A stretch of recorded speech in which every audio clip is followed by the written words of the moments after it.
Pistons breaking blocks in Minecraft is probably one of the most annoyingly broken mechanics in the entire game.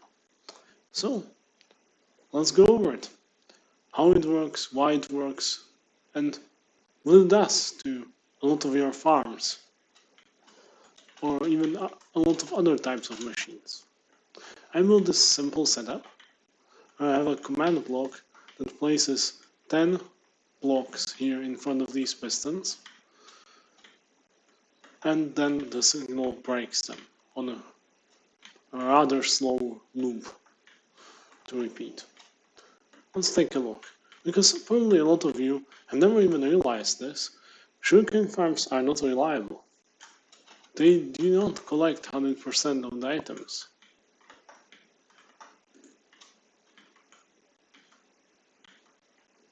You can see that even after a couple attempts, some of the sugarcane will get stuck.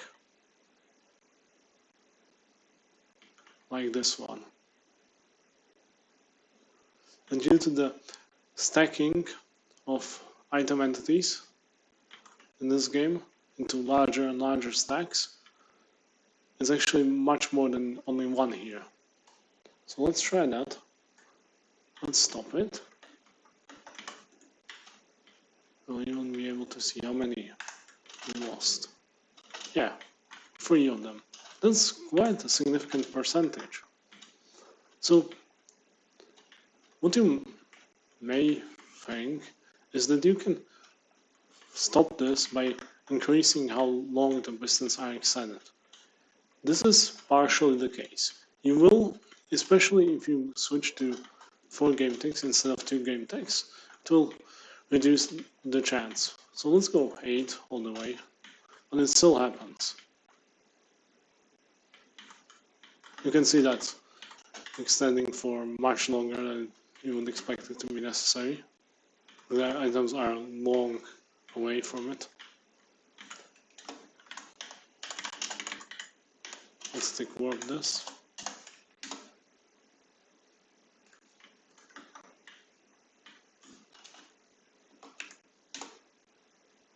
And as you can see, we got the same result.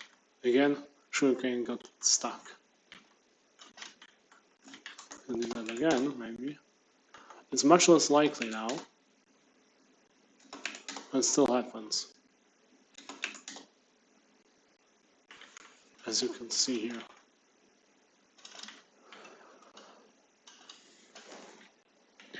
So, yeah, this is sugarcane. So what else? Well, secondly, this breaks bamboo farms, because they effectively work the same way.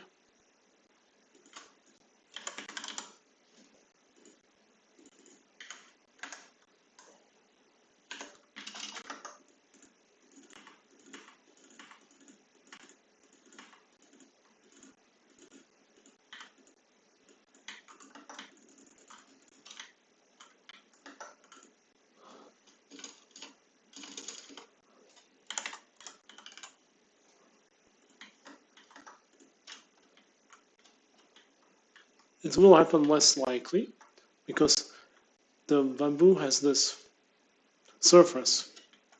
But as you saw there, it still happened.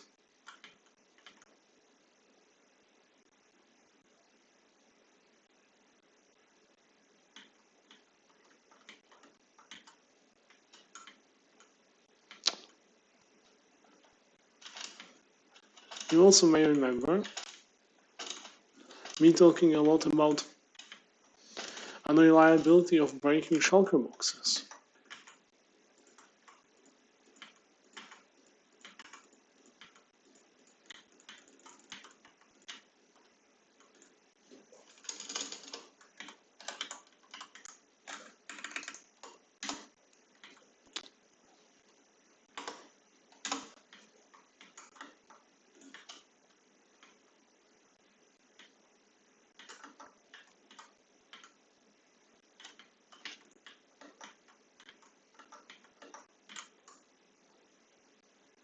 You can see they are still getting stuck.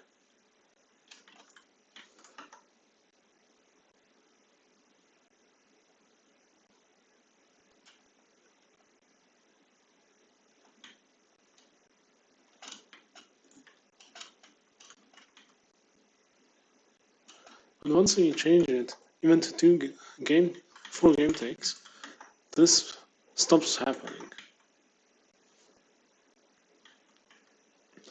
I explained this feature in the item extractor video, where I showed how to connect storage tech devices together.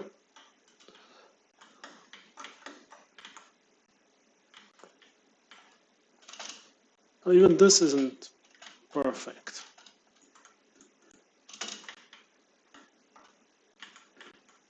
Can try also this.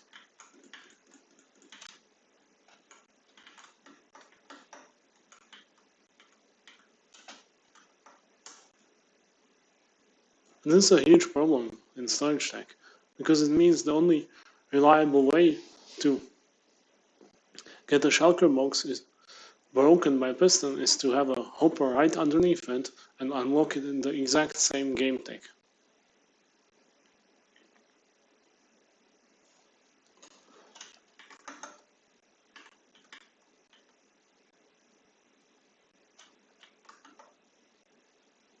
It's still really strange how it behaves, because you would expect things like this glass thing at the top to have no effect. It seems to do something, at least.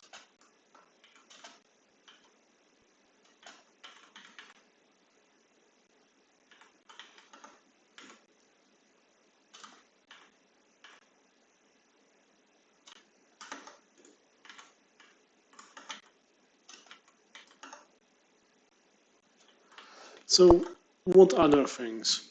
For example, melon farms. If I would change this to melons.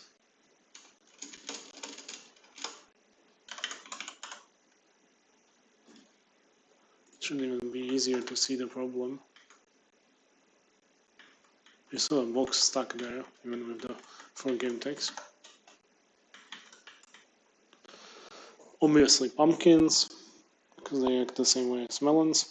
You saw it even in my previous video about the kelp farm, that this can be solved in some instances if you have a farm that flushes the items out or gets triggered repeatedly enough, because as you can see, the items in such a configurations aren't stuck here permanently, right? Unlike the sugarcane thing. Because you see that melon thing there? It's gone, because the piston extended again. We can't do that, obviously, with sugarcane or bamboo.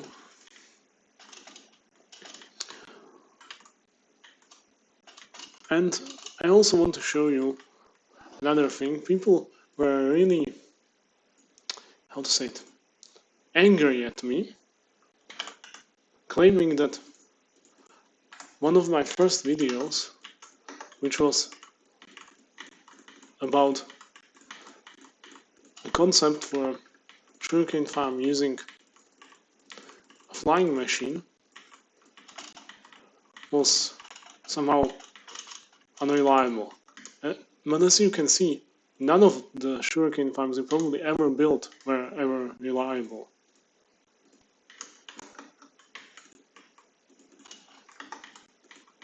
The thing used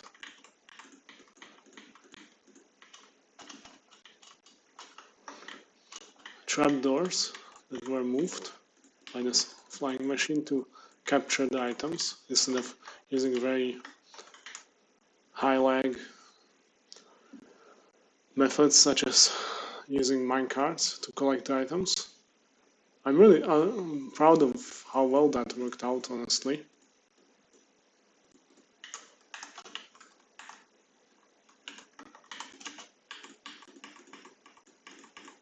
So here we should see the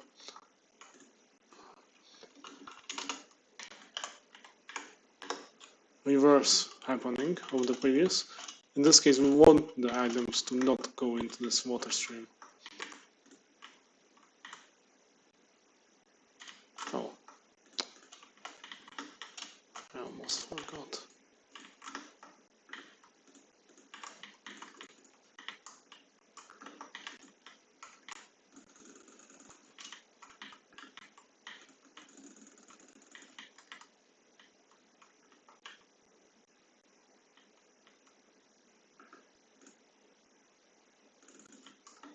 Let's keep it like this.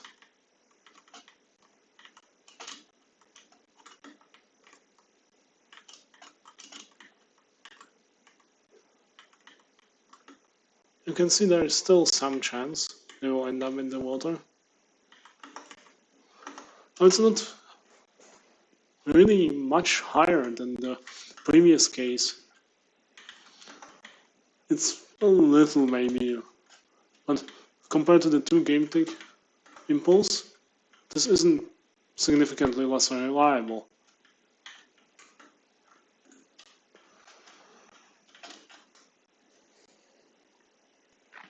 Another thing I have seen people propose was to use slime blocks. Should be able to do this here pretty easily.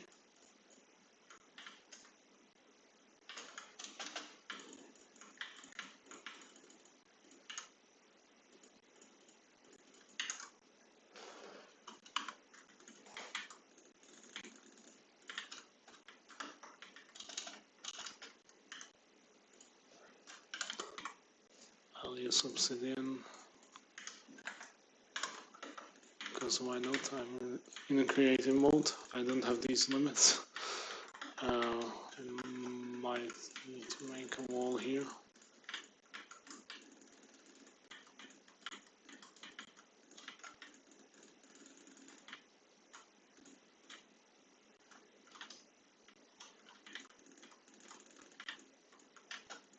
I think this should do the trick.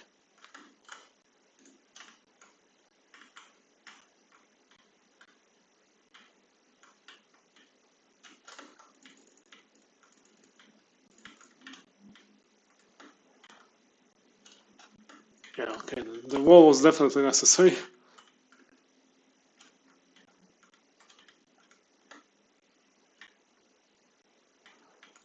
Let's run this for a bit. As you can see, this seems to work pretty well, because the items are effectively getting launched instead of just the weird movement that pistons do in this game, where they don't transfer energy to the object they are moving, they are effectively just offsetting it instead of giving, sorry, not energy, but, oh yeah, it's like kinetic energy. They are not accelerating the items, they are effectively just offsetting them. But this seems to be a pretty viable solution.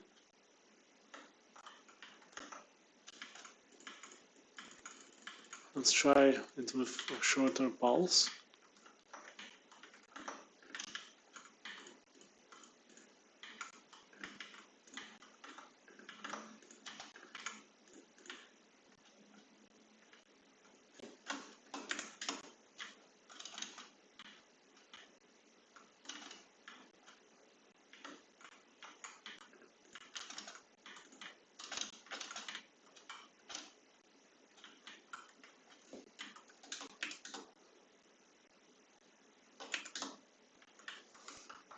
So this is a solution you can use for cloak-based farms, or you can make some sort of detection that uses slime blocks to basically fully avoid the item breaking to fail, or at least result in items being permanently stuck.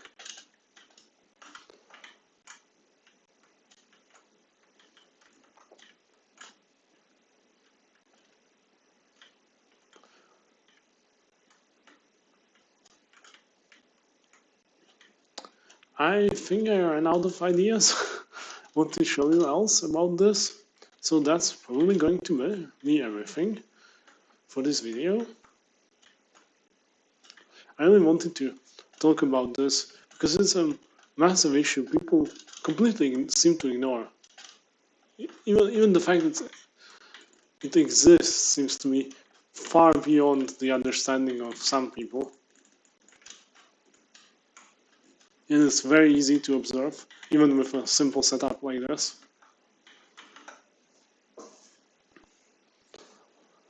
And it causes significantly more lag in your machines than you would probably imagine, because you can end up with hundreds of item entities around. Paradoxically, the slower your machine, the less impactful this is, because the items have more time to despawn. So because that's the only way this cleans up itself. Thank you very much for watching. Have a nice day. I hope you learned something, share it with your friends, dudes on the internet that want to argue with you that this isn't a thing, or whoever else you can think of. Bye.